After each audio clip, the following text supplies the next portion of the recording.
പ്രിയമുള്ള സുഹൃത്തുക്കളെ, എല്ലാവർക്കും നമസ്തേ. ടൈം മീഡിയയിലേക്ക് സ്വാഗതം. ഞാൻ അനിൽ കടയ്ക്കൽ. നമ്മുടെ നാട്ടിൽ നടക്കുന്ന ചില സംഭവവികാസങ്ങളെക്കുറിച്ചൊരു ചെറിയ കാഴ്ചപ്പാടാണ്. കാരണം നമ്മളെ റോഡ് ഒക്കെ എല്ലാ ഭാഗത്തും മഴയായി കഴിഞ്ഞപ്പോൾ എല്ലാം വെള്ളപ്പൊക്കത്തിലാണ്.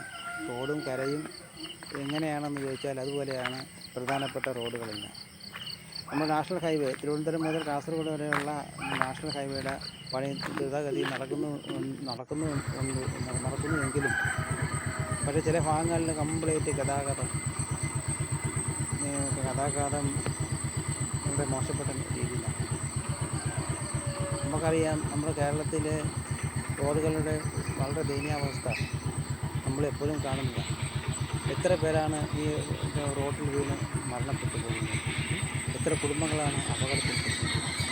അപ്പോൾ ഇതിനൊക്കെ വേണ്ടിയിട്ടാണ് നമ്മളിന്ന് സർക്കാർ ടാക്സ് ഇനത്തിൽ ഒരുപാട് പൈസ പിടിച്ച് വാങ്ങുന്നത്. അപ്പോൾ നമ്മളത് ഒരിക്കലും തിരസ്കരിക്കാൻ പറ്റാത്ത രീതിയിലാണ് നമ്മളെ കയ്യിൽ ഓരോ രീതിയിലാണ്. അപ്പോൾ അതെന്തുകൊണ്ട് റോഡ് പണി ചെയ്യുന്നില്ല? ജനങ്ങളെ സംരക്ഷിക്കേണ്ടത് ഉത്തരവാദിത്വം സർക്കാരിനുമുണ്ട്. അപ്പോൾ അത് ഈ റോഡുകളെല്ലാം സുരക്ഷിതമായിട്ടിരുന്നെങ്കിൽ മാത്രമേ ഗതാഗത യോഗ്യമായിട്ട് നമ്മൾ വാഹനങ്ങൾ കൊണ്ട് പോകാൻ പറ്റുകയുള്ളൂ, അപകടങ്ങൾ ഒഴിവാക്കാൻ പറ്റുകയുള്ളൂ. അതുകൊണ്ട് എത്രയും പെട്ടെന്ന് നമ്മുടെ റോഡുകൾ എല്ലാ ഭാഗത്തുമുള്ള കുണ്ടും കുഴിയൊക്കെ നികത്തി റോഡുകളുടെ ശോചനീയാവസ്ഥ പരിഹരിക്കണമെന്ന് ബഹുമാനപ്പെട്ട കേരള സർക്കാരിനോട് ഒരു അഭ്യർത്ഥനയുണ്ട്. നമ്മൾ പോകുമ്പോഴെല്ലാം നമ്മളെ കയ്യിൽ നിന്ന് അമിതമായിട്ട് ഏത് രീതിയിലായാലും പെറ്റികളായാലും അതേപോലെ തന്നെ ചെറിയ രീതിയിലുള്ള വകുപ്പൊക്കെ ചുമത്തി പല രീതിയിലും നമ്മളിൽ നിന്ന് പൈസ വാങ്ങുന്നുണ്ട്, എല്ലാവരും നിന്ന് വാങ്ങുന്നുണ്ട്.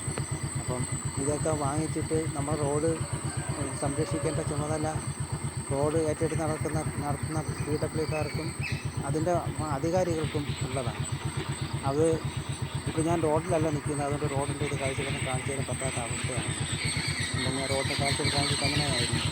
എന്തായാലും നമ്മുടെ കേരളത്തിലെ ഈ റോഡുകൾ നല്ല മികച്ച റോഡുകളാക്കി മാറ്റണമെന്നും നല്ല രീതിയിലുള്ള ഗതാഗത സംവിധാനങ്ങൾ ഉണ്ടാവട്ടെ എന്നും അതുപോലെ ഈ ബൈക്കിലും മറ്റുള്ള രീതിയിലും കാൽനട യാത്രക്കാരും ഒക്കെ പോകുമ്പോൾ അപകടം ഉണ്ടാവാതിരിക്കാൻ വേണ്ടിയിട്ടുള്ള ഫുട്പാത്തുകൾ നിലവിൽ നേരത്തെ ഉള്ളതിനെക്കാട്ടിലും കുറച്ചുകൂടെ വിപുലമായിട്ട് ചെയ്യണമെന്നും അതുപോലെ ഗതാഗത സംവിധാനങ്ങളും ഒന്നും കൂടി ഊർജിതപ്പെടുത്തി ഈ റോഡ് കുളമാകാതെ നല്ല രീതിയിലുള്ള റോഡുകൾ നിർമ്മിച്ച് ഗതാഗത യോഗ്യമാക്കണമെന്നും നമ്മളെ ഭരണാധികാരികളോടൊരു അഭ്യർത്ഥനയുണ്ട്. അത് ടൈം മീഡിയ അതിന് വേണ്ടിയിട്ടൊരു അഭ്യർത്ഥന പ്രകടിപ്പിക്കുകയാണ്. കാരണം ഒരുപാട് അപകടങ്ങൾ ഇപ്പോൾ തന്നെ നമ്മൾ കേരളത്തിൽ എത്ര അപകടങ്ങളാണ് പത്രമാധ്യമങ്ങളിലായാലും ന്യൂസ് ചാനലായാലും ഒക്കെ നമ്മൾ ഈ വാർത്തകൾ എപ്പോഴും കാണുകയും കേൾക്കുകയും ചെയ്യുന്നവരാണ്. അത് ഒരു മനസ്സിന് വല്ലാതെ വേദനിപ്പിക്കുന്നുണ്ട്.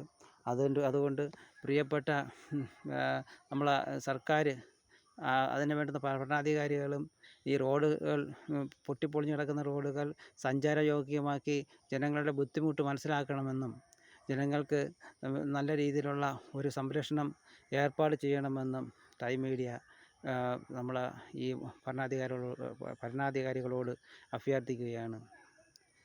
വീണ്ടും അടുത്ത ഒരു വീഡിയോ ആയിട്ട് വരാമെന്ന പ്രതീക്ഷയോടെ തൽക്കാലം നിർത്തുന്നു. ബൈ.